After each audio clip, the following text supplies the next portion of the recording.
Praise the lord. ఈరోజు ఎస్తేర్ గ్రంథం 6వ అధ్యాయాన్ని చదువుకుందాం.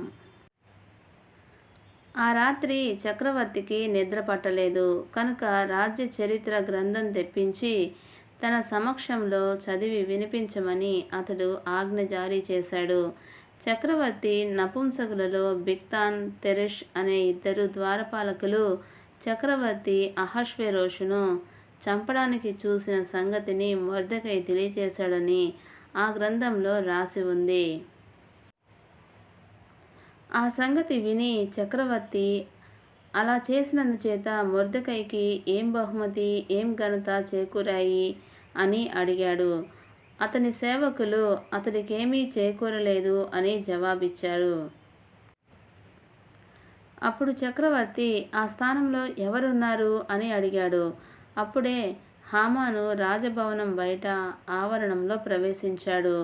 తాను చేయించిన ఉరికొయ్య మీద మొర్దెకైని ఉరితీయించడానికి అనుమతి ఇవ్వమని చక్రవర్తితో మనవి చేయడానికి వచ్చాడు. చక్రవర్తి సేవకులు చిత్తగించండి, హామాను ఆ స్థానంలో నిల్చున్నాడు అని అతనితో చెప్పారు. చక్రవర్తి అతన్ని లోపలికి తీసుకుని రండి అని ఆదేశించాడు. హామాను లోపలికి వచ్చిన తర్వాత చక్రవర్తి గౌరవిద్దామనుకునేవాడికి ఏం చేయాలి అని అతన్ని అడిగాడు.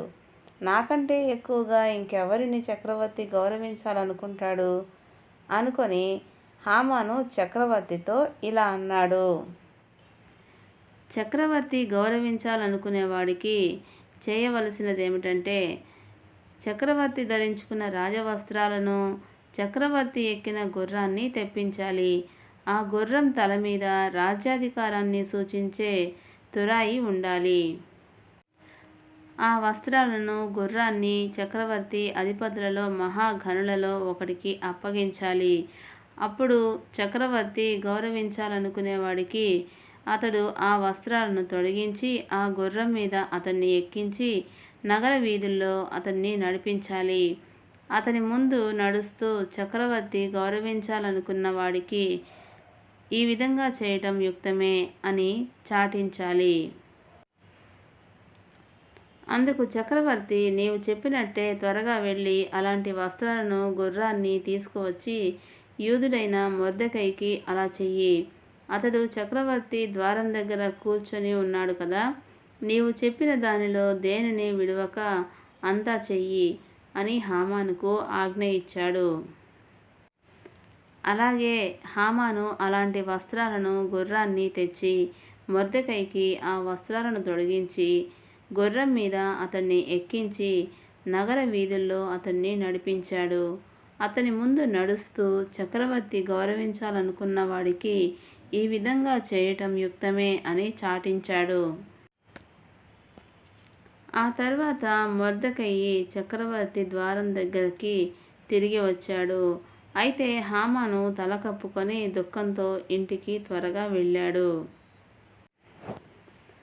తనకు సంభవించినదంతా తన భార్య జెరెష్కు, తన మిత్రులందరికీ తెలియచేశాడు. అతడి దగ్గర ఉన్న జ్ఞానులు అతడి భార్య జెరెష్, మీకు మొర్దెకై చేత పతనం కలగటం ఆరంభమైంది.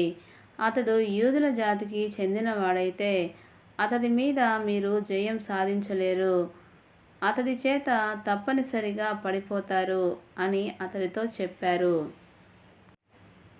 వాళ్ళు ఇంకా మాట్లాడుతూ ఉండగానే చక్రవర్తి నపుంసకులు వచ్చి ఎస్తేర్ చేయించిన విందుకు రమ్మని హామానును త్వరపెట్టారు.